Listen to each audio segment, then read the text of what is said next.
The following portion of Daytime Tri-Cities is sponsored by State of Franklin Healthcare Associates.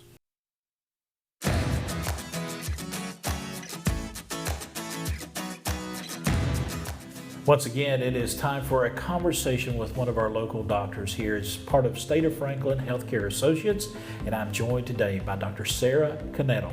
How are you doing, doctor? I'm doing pretty good. We're here at Preferred Internal Medicine here in Greenville. That's where you practice. Yes. Talk to us about how you came here to be here in Greenville. Oh, absolutely. So I actually started with State of Franklin out of residency.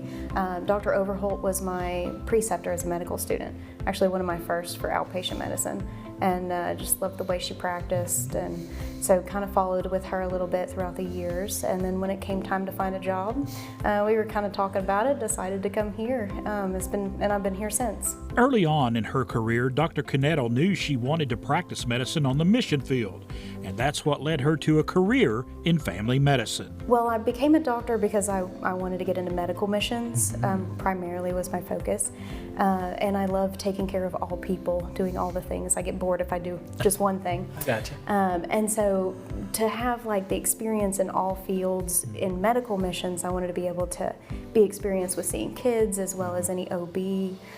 So I kind of wanted all of that field, so I went family instead of internal. And her passion for the mission field even predates the beginning of her medical career. Ever since I was a teenager, I wanted to go into the mission field. That was just where I felt called to be, but I'm not good at public speaking, funny enough. So I was like, well, odd calling, and I was like, there's something that I must be able to do to help people, and that's just where my passion has been. And so I kind of led down, and a good friend of mine, Brother Steve Moore, he actually kind of led me and counseled me in a lot of directions, and it was him who was like, you know, I told him, kind of feel drawn to be a doctor, but I also feel drawn to the mission field. And he was the one that said, well, why can't you do both? And from the second he said it, I was like, oh, I don't know why I didn't think of that. She looks back on her mission trips with fondness for the people she has served and is looking forward to serving abroad again. My first medical mission was in Haiti and Dominican Republic. We went down there to an orphanage and stayed there, and we would go and load up into the back of this like open bed truck and ride up the mountains and set up a clinic. And we would just pile out of the truck, and people would walk for miles. They would see our truck coming and just start walking towards us just to get medical care. Right. And we saw a lot of patients. Now we've been going more to a place in Africa, and we have been going, it's called the Gambia, and we're actually going this week. Oh, wow. And we go there and set up a clinic that we stay at all week long so people know where to find us. And we do see a lot more when we go to Africa than when I went on the Dominican trips. But It's a true blessing for you. oh yes, absolutely. I definitely like gain a lot. It's like my purpose, you know? Away from medicine and mission work, this doctor likes to get outside and enjoy the great outdoors. I love hiking. I love being in the woods, the mountains. I love riding my side-by-side. Okay. So yeah, we go up the trails quite a bit on a regular basis. That way I get to see more of the mountains than I can just walk. Right. And then I love being on the water, so paddleboarding, kayaking, things like that. Mostly anything I can come up with to do outside, that's what I love. As for her future, she wants to continue to practice in Greenville. I love Greenville, and I want to primarily stay here. Right. And I love my patients and kind of growing that kind of patient panel and just getting more established in the area.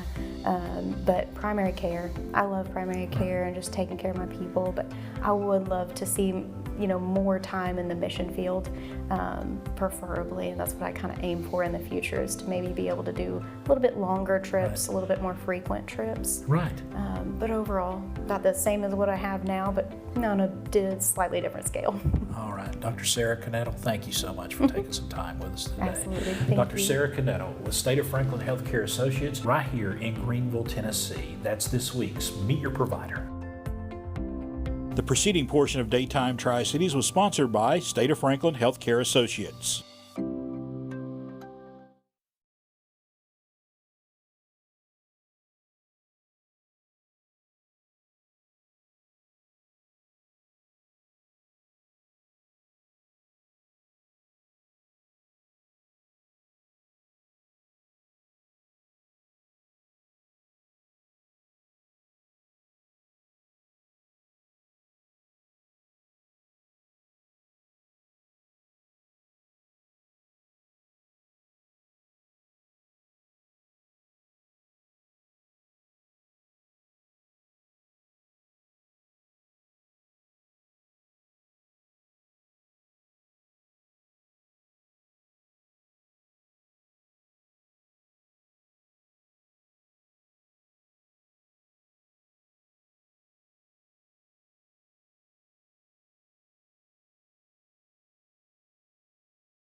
Well, next month is Mental Health Awareness Month, and this morning we want to preview the month ahead by sharing some mental health influences that you may not have realized. We want to welcome back Dr. Knuettel Pickering. Always fun to have her on the show. She's always talking about these great topics, making us think, getting our wheels turning, and next month certainly very important month. It is, yeah. I thought we could just do a sneak preview, and I'd love to just give people some new ideas of things that may be impacting their mental health. We know the common ones, right? Stress, you know, maybe people are struggling with depression, you know, some of the clinical things.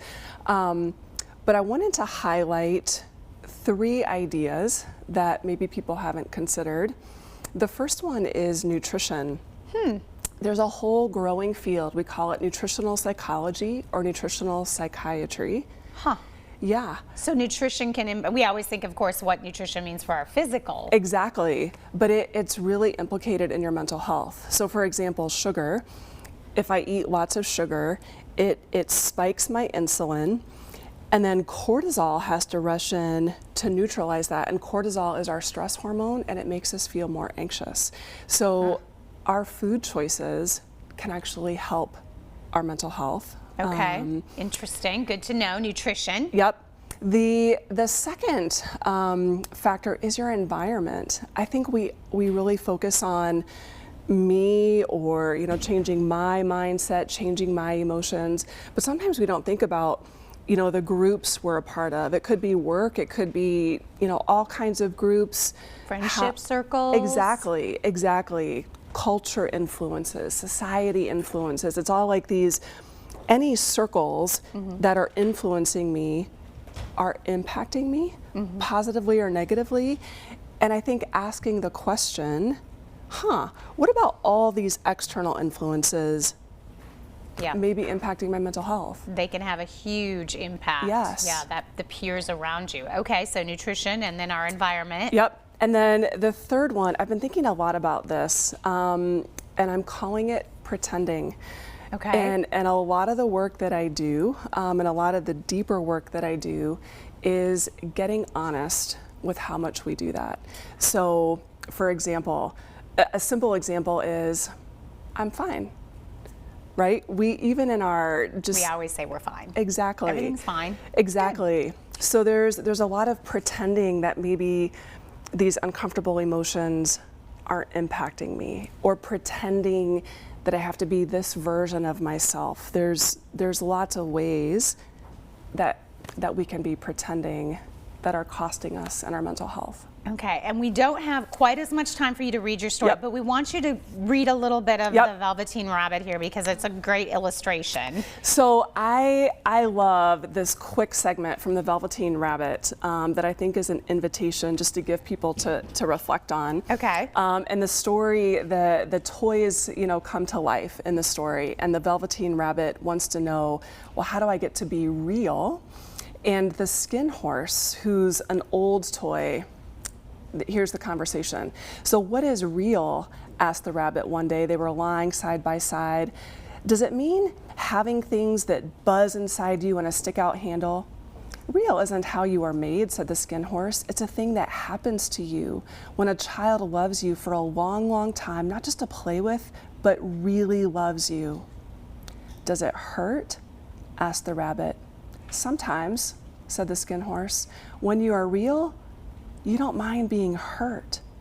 Does it happen all at once or bit by bit? It doesn't happen all at once, said the Skin Horse. You become. It takes a long time. That's why it doesn't happen often to people who break easily or have sharp edges or who have to be carefully kept. Generally, by the time you are real, most of your hair has been loved off, your eyes drop out, you get loose in the joints and very shabby, but these things don't matter at all, because once you are real, you can't be ugly except to people who don't understand. Very interesting. Yeah. All right, I could talk to you about this topic forever. They're wrapping me up, so I'm going to give everybody your website. Great information if you would like more, yourhighestplace.com. And of course, if you have a topic you'd like Miss Knuettel to cover, she'd be happy to hear from you. And there is her address. We'll be right back.